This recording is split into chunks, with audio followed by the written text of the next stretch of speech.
नमस्कार, स्वागत आहे तुमचं माझ्या कोकणातल्या एका नवीन व्लॉगमध्ये। आणि आता वाजले संध्याकाळचे 5। तर सगळे झोपलेले आहेत आणि छोटी मुलगी पण झोपली आहे। तर मी म्हटलं जरा खाली जाते मस्तपैकी समुद्रकिनारी। आता सावली पण आली आहे, मग अशी ऊन होतं त्यामुळे मग वरच होतो।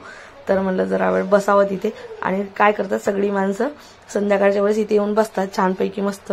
तर इथे बाकडे वगैरे टाकलेले आहेत बसायला आणि समोरच आता जेटी झाले आणि आमच्या इथे पण आता सरकारकडून संमती भेटली जेटीसाठी। तर आमच्या इथे पण जेटी होणार आहे, पण आता जी मजा आहे ती जेटी झाल्यानंतर होणार नाही, ते सर्व सिमेंटचं होणार, त्यानंतर सगळी मजा निघून जाणार। तर सागरला काम असल्यामुळे तो खालीच बसलेला असतो, त्याच्या मोबाईलला नेटवर्क येत नाही त्यामुळे तो खालीच असतो। कधी पण गावाला आलं की त्याचं कामच चालू असतं आणि शाहू तर कधी झोपतच नाही, त्यामुळे ते दोघे होडीमध्ये बसले होते। आणि आता बऱ्यापैकी पाणी भरायला लागलं तर म्हणलं मी पण जरा होडी चालवायचा आनंद घेते। तर पाणी भरलं असल्यामुळे होडी चांगलीपैकी पाण्यावर तरंगायला सुरुवात झाली होती। तर म्हणलं जरा थोडीफार चालवते, तर मला पण थोडीफार चालवायला आता जमते आणि मस्तपैकी पुढे पाठी जात होती।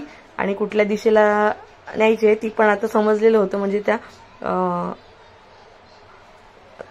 त्याला काय म्हणतात मला नाही माहित। तर त्याच्या सहाय्याने कुठल्या साईडला कुठे न्यायचं ते आता बऱ्यापैकी जमलं होतं। आणि कशी पाठी पुढे घ्यायची, पाठी कशी जायची, या साईडला कसं त्या साईडला कसं जायचं हे बऱ्यापैकी आम्हाला जमलेलं। तर मी चालवत होती, तर मग शावला पण जरासं तिला पण चालवायचं होतं, तर मग आम्ही दोघी पण चालवलो। आणि सागर बोललेला की चला तुम्हाला तिकडनं फिरवून आणतो आतमध्ये समुद्रामधून, पण मला खूप भीती वाटते पाण्याची, पोहता वगैरे येत नाही आणि मुलं वगैरे असले की कशी रिस्क असते, त्यामुळे म्हणलं मग नको, आम्ही दोघी अशी चालवतो। तर पाणी बऱ्यापैकी भरलं होतं त्यामुळे थोडी छानपैकी मस्त तरंगत होती पाण्यावर। आम्ही बऱ्यापैकी खोल पाण्यामध्ये गेलेलो, माणूसभर तरी पाण्यामध्ये आतमध्ये गेलेलो आम्ही, आणि तिथे खूप खोल पाणी आहे। तर आणि नंतर जायचं होतं देवाकडे, म्हणजे आमच्या गावातलं जे मेन देव आहे देवस्थान, तर तिथे जायचं होतं। तर मग छोटी मुलगी उठली, त्यानंतर आम्ही मग गेलो, जवळच आहे तर तिथूनच जायचंय आणि त्याच रस्त्याने। तर हा बघा मस्तपैकी छान एकदम पाणी भरत आलेलं आणि इथून चालताना इतका सुंदर फील होतो, खूप मस्त फील येतो। तर मस्त या साईडला पाणी आहे आणि या साईडला आता उन्हाळा लागल्यामुळे पाणी सुकले आहेत, नाहीतर मग पावसाळ्यामध्ये इतकं सर्व हिरवगार आणि या साईडला पाणी इतका सुंदर व्ह्यू असतो, खूप मस्त। तर बाबू पण उठली तशीच चाललोय आम्ही, जवळच आहे। आणि हे बघा छानपैकी मस्त नारळाच्या, आंब्याच्या, चिक्कूच्या बागा आहेत त्यांच्या, फणसाच्या वगैरे ह्या समोर आहेत तर त्या समोरच्या घरच्यांच्या आहेत मस्तपैकी छान अशा। हा बघा गावचा रस्ता आहे आणि ओबडधोबडच आहे पूर्ण रस्ता, नेहमी खराब होतो पावसामध्ये। आणि आजूबाजूला पूर्ण अशी जी जंगलातली झाडं असतात ती आहेत।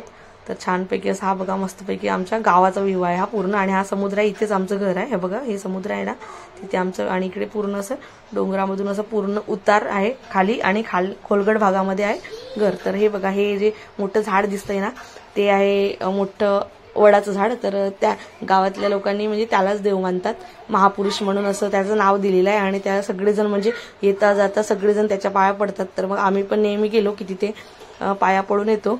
तर शाहूचं पण पाया पडणं चालू आहे आणि मग तिथे जाऊन पाया वगैरे पडलो आणि मग घरी यायला निघालो। तर काळोखात होत आलेला आहे, तर आमच्याकडे कसं काळोखात वगैरे जास्त जाऊ देत नाही तिकडे बाहेर, गावाकडे कोकणामध्ये जास्त काळोखात बाहेर निघत नाही, छोट्या मुलांना वगैरे नेत नाही। तर मग घरी एकदाचे आलो आणि मग आमच्याकडे मस्तपैकी मासे आणले होते। तर गावाला येणार आणि मासे खाणार नाही असं होणारच नाही, आणि गावाला कसे एकदम ताजे ताजे मासे भेटतात। तर मस्तपैकी शिंपले आणले होते, तर हे शिंपले घेतलेले आम्ही मस्तपैकी छान। आणि याचं मस्तपैकी सुक्क खूप मस्त लागतं, त्यामधलं शावला खूप आवडतं। तर मुंबईला बोलते ती घे म्हणून, पण मला काही एवढं जमत नाही अजून परफेक्ट करायला, त्यामुळे मी घेत नाही। हे कसं पूर्ण खोलून ते एका साईडला पूर्ण त्याचं मांस काढून ते बनवावं लागतं कांदा खोबऱ्याच्या वाटणामध्ये, किंवा त्याचं मास्ट काढून पण बनवतात। आणि हा एक मोठा मासा घेतला होता छानपैकी बानवशी नावाचा। तर ते मासा फ्राय करणार आहे। हा बघा छान मस्तपैकी डिझाईन आहे त्याच्यावर काळ्या कलरचा, आणि अशी मस्त त्याच्यावर बघा किती मस्त अशी डिझाईन आहे। तर हा बानवशी नावाचा मासा आहे आणि खूप गावाला आल्यानंतर हा फेमस आहे। तर इकडे आल्यानंतर आम्ही हा खातो आणि मास्ट पण खातो। तर आणि कालवं पण असतात, पण यावेळेस कालवं भेटले नाही त्यामुळे। तर गावाला आलो की मासे तर असतात रोजच, म्हटल्यासारखं फक्त मंगळवार गुरुवार असे दिवस सोडले तर आम्ही नेहमी मासेच खात असतो। तर मस्तपैकी आम्ही आता आमचे मासे एन्जॉय करतो। तोपर्यंत व्हिडिओला लाईक करा, शेअर करा, सबस्क्राईब करा।